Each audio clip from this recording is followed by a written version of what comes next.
Hi friends, नमस्कार। नरेंद्र मणि त्रिपाठी। दोस्तों, BP की समस्या आजकल आम होती जा रही है। लगभग जो है हर 10 में से 6 आदमी के पास बीपी की समस्या है और बीपी एक जानलेवा बीमारी है। आज बात करेंगे कि किस तरीके से अपनी लाइफ स्टाइल चेंज करके हम बीपी को कंट्रोल कर सकते हैं और कुछ नेचुरल चीज़ों के साथ कुछ सप्लीमेंट यूज करके हम इसको किसी हद तक रिवर्स भी कर सकते हैं। जैसे कि आपको पता है कि आजकल की लाइफ स्टाइल जो है नॉन वर्किंग है, ज़्यादा से ज़्यादा लोग आराम तलब काम कर रहे हैं। ये भी एक बीपी का बहुत बड़ी समस्या है। यह जो है कभी ठीक नहीं होती है। एक बार अगर बीपी हो गई तो जीवन भर आपको जो है बीपी को लेकर के गुजारना पड़ेगा और जीवन भर आपको दवाइयाँ भी खानी पड़ेंगी। यदि आप जो है नेचुरल लाइफ व्यतीत करते हैं, सिंपल सादा अच्छा भोजन करते हैं, ग्रीन वेजिटेबल आपके भोजन के अंदर सम्मिलित है, तो भी आप कुछ हद तक बीपी को कंट्रोल कर सकते हैं। मैं चाहता हूं कि मैं कुछ चीज़ें जो है बीपी के संबंध में बात करूं, आपसे जो है बताऊं, जिससे कि आपका बीपी जो है नॉर्मल रहे, कंट्रोल में रहे। आप अपनी लाइफ स्टाइल बदल करके बीपी को कंट्रोल कर सकते हैं। लाइफ स्टाइल बदलने से मतलब है कि आप क्या खाते हैं, कहाँ सोते हैं, कैसे बैठते हैं, कहाँ काम करते हैं, किस एरिया में रहते हैं। ये बीपी के ऊपर फ़र्क पड़ता है। आप किस पॉल्यूटेड एरिया में रह रहे हैं, आप क्या सो रहे हैं, कितना सो रहे हैं, क्या आपकी खेलकूद की एक्टिविटी है, आप संगीत सुन रहे हैं या क्या कर रहे हैं, या जो कुछ आपको अच्छा लगता है ऐसी चीज़ों के साथ समय बिता रहे हैं कि नहीं बिता रहे हैं। अगर आप ये सब नहीं कर रहे हैं तो आपको बीपी की समस्या हो सकती है। अब आप अगर लाइफ स्टाइल चेंज करते हैं, आप जो है साधारण जो है ग्रीन वेजिटेबल के साथ जो है भोजन करते हैं, तेल मसाले का कम सेवन करते हैं, तो भी आपका बीपी जो है नॉर्मल कर सकते हैं, कंट्रोल कर सकते हैं। आपको डेली बेसिस पे जो है बीपी को चेक करते रहना चाहिए। अब बीपी का ये भी एक कारण हो सकता है कि आपकी जो है कुछ और क्रिटिकलनेस हो, आपको शुगर की बीमारी हो, कुछ और भी समस्याएं हों। अब जो है शुगर और बीपी, तो जब आप जो है को शुगर है तो आपकी बॉडी में जो है अधिक इंसुलिन बनाने के लिए भी आपकी जो है ऑर्गन्स को काम करना पड़ता है। दूसरी चीज़ है कि यदि आप नमक का जो है सेवन करते हैं जो है भोजन के अंदर, अपने जो है नियमित भोजन के लिए आपको 6 ग्राम नमक पर्याप्त है। परंतु होता क्या है कि भाई पापड़ खा रहे हैं तो उसमें नमक, फल खा रहे हैं तो उसमें नमक, कोई भी भोजन कर रहे हैं तो हम अलग से भी नमक यूज कर रहे हैं, कुछ पैक्ड फूड खा रहे हैं तो उसमें भी नमक। तो होता क्या है कि हमारे शरीर के अंदर जो है नमक की मात्रा जो है हमारे भोजन के अंदर जो सही मात्रा है उससे कई गुना अधिक हम नमक खा लेते हैं। तो नतीजा क्या होता है कि हमारी किडनी पर इससे असर पड़ता है। अब किडनी बीच में कहाँ से आ गई? जब आप नमक खाते हैं, अधिक खाते हैं और खान पान आपका सही नहीं है, तो आपके बॉडी के अंदर जो है टॉक्सिन के रूप में ये सारी चीज़ें इकट्ठा हो जाती हैं। जब बॉडी के अंदर टॉक्सिन के रूप में इकट्ठा हो जाती हैं तो उस टॉक्सिन को बाहर निकालने के लिए आपकी किडनी को अधिक काम करना पड़ता है। दूसरी चीज़ है कि आप नियमित व्यायाम करें, कुछ खेल कूद करें, कुछ बॉडी को स्ट्रेचिंग करें। तो इससे क्या होता है कि जो आपकी धमनियाँ जो है जो कड़ी हो गई हैं उसमें जो स्टिफनेस आ गया है और वो सिकुड़ रही है, तो उससे ब्लड का फ्लो होने में दिक्कत होती है। और जब आप डेली एक्सरसाइज करते हैं तो धीरे धीरे जो है नियमित रूटीन के साथ एक्सरसाइज करने से आपकी नसों के अंदर जो खिंचाव है वो कम होता है, जो सिकुड़न है वह भी कम होता है। तो इससे भी आपके बीपी, आप खेल कूद कर करके, व्यायाम करके, एक्सरसाइज करके भी बीपी को आप कंट्रोल कर सकते हैं। और जब आप जो है कुछ एक्सरसाइज करते हैं तो पसीने के साथ भी बॉडी के टॉक्सिन आपके बाहर जाते हैं। आपने देखा होगा कि हमारे जो पेरेंट्स हैं वो फिजिकल वर्क अधिक करते थे, हल चलाते थे या इससे संबंधित और भी फिजिकल वर्क करते थे, चारा काटते थे, खेती में काम करते थे, फावड़ा चलाते थे। तो उससे जो है क्या है कि उनका ब्लड का सर्कुलेशन अच्छा रहता था। तो जब आप कोई इस तरीके का फिजिकल वर्क करेंगे तो भी आपका ब्लड सर्कुलेशन अच्छा रहेगा। ब्लड सर्कुलेशन अच्छा रहेगा, जो है आपका जो है नसों के अंदर जो है रक्त का जो है प्रवाह ठीक रहेगा, तो भी आपकी बीपी की समस्या कम होगी।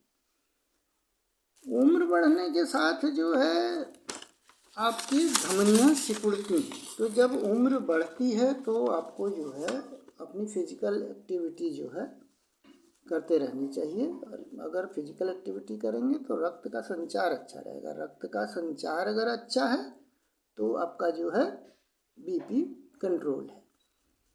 अब इसके बाद दूसरा फैक्टर आता है मोटापा। आपका खान पान जो है कंट्रोल नहीं है, खान पान आपका कंट्रोल नहीं है, तो आप बाज़ार का खा रहे हैं या कुछ भी जो है मतलब अधिक जो है तला भुना या इस तरीके की चीज़ें खा रहे हैं, तो भी जो है भाई आपको मोटापा आता है। जब आपका मोटापा आता है तो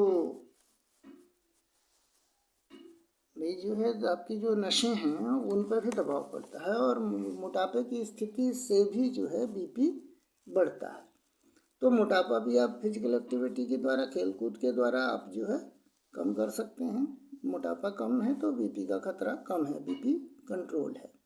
रक्त संचार अच्छा रहे इसके लिए जो भी आपको जो है घूमना फिरना, टहलना, कूदना, खेलना, ये सब जरूरी है।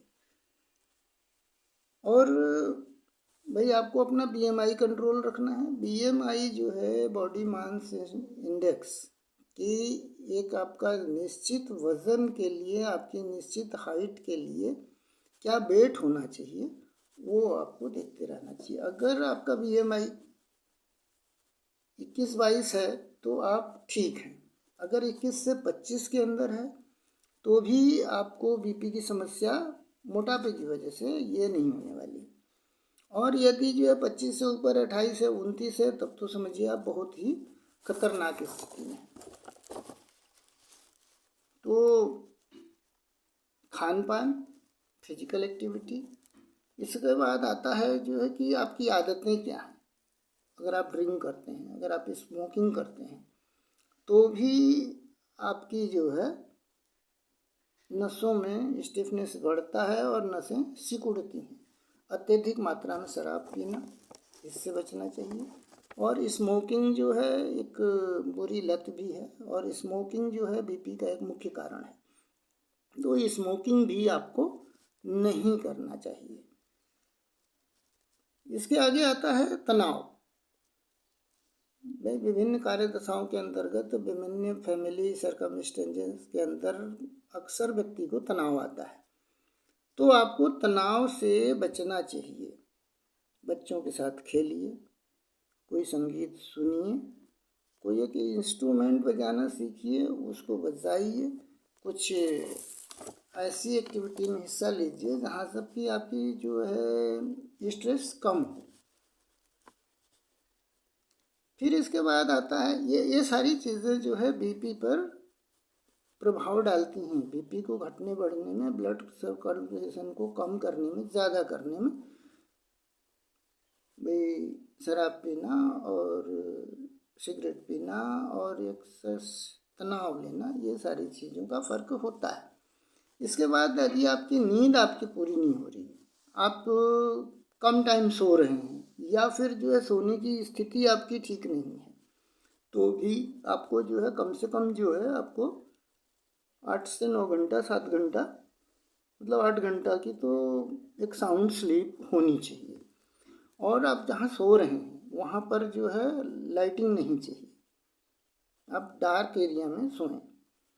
और सोने से पहले जो है आप अपने जो भी डिवाइसेस हैं, मोबाइल वगैरह है, टीवी वगैरह है, उससे कम से कम घंटा 2 घंटा पहले ही दूर हो जाएं। खाना खाएं, खाने के बाद कुछ टहलें, और खाने और सोने के बीच में 2 घंटे की अगर आप जो है अंतर रखते हैं तो भी आपको अच्छी नींद आती है। और ये सारी चीज़ों को करने से, इन सारी एक्टिविटीज़ में हिस्सा लेकर के अपने आप को व्यस्त रख करके जो है आप नेचुरल रूप से बिना किसी दवाई के भी बीपी को कंट्रोल कर सकते हैं, नॉर्मल रख सकते हैं। और उसके बाद जो है आपका भोजन नेचुरल होना चाहिए।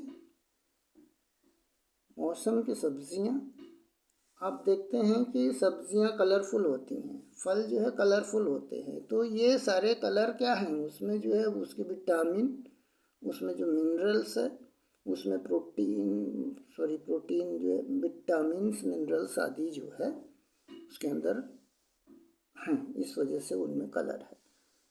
तो अगर ये संभव नहीं है कि आप जो है अच्छा भोजन कर सकें, साग सब्जी जो है हमेशा जो है नहीं मिल सकता है, हमेशा ताज़ा नहीं मिल सकता है, शुद्ध नहीं मिल सकता है, तो आपको कुछ सप्लीमेंट्स यूज करने चाहिए, जिनके बारे में बात करेंगे हम अगले वीडियो में। आज जो है आपने मेरा वीडियो देखा, आपको इसके लिए धन्यवाद करते हैं। मेरे चैनल को लाइक करें, सब्सक्राइब करें और शेयर करें। और यदि मुझसे जो है किसी बात की जानकारी चाहिए जो है फॉरवर्ड के बारे में, फॉरवर्ड बिजनेस के बारे में, तो मेरा जो है व्हाट्सएप नंबर इसके अंदर है, और मैं फॉरवर्ड बिजनेस ओनर हूँ। अगर आपको भी मेरी तरह जो है फॉरवर्ड बिजनेस करना है और अपने जीवन स्तर को बदलना है, अपने स्वास्थ्य को ठीक रखना है, तो आप जो है भी मुझसे संपर्क कर सकते हैं। और एक मास्टर वेबिनार का लिंक जो है डिस्क्रिप्शन के अंदर मेरी तरफ से आपको फ्री ऑफ कॉस्ट है, उसको आप देख करके आप इस बिज़नेस के बारे में अधिक जान सकते हैं, हम क्या कार्यवाही कर रहे हैं, कैसे पैसे कमा रहे हैं, ये आप जान सकते हैं। धन्यवाद, मिलते हैं अगले वीडियो में। अगला वीडियो हमारा होगा बीपी पर इफेक्टिव फॉरएवर प्रोडक्ट्स, सो ज़रूर देखें। धन्यवाद, नमस्कार, मिलते हैं अगले वीडियो।